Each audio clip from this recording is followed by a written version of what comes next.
How to add tags in Grindr. In this video, I'm going to show you how you can easily add tags.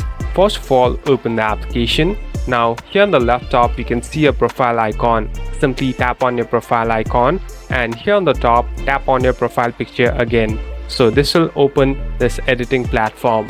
Here on the bottom, tap on Edit Profile. So this is the section where you can add and make different changes in your profile. Here, there's a section called My Tags. Simply tap on My Tags. So basically here, you can add your own tags. Here, there are different categories that you can select from. So here, there are different hobbies and different personality traits. So you can simply select, and at last you can go back. So these has been added, and later it will even pop up in your profile. Thank you for watching this video. I hope this video will help you.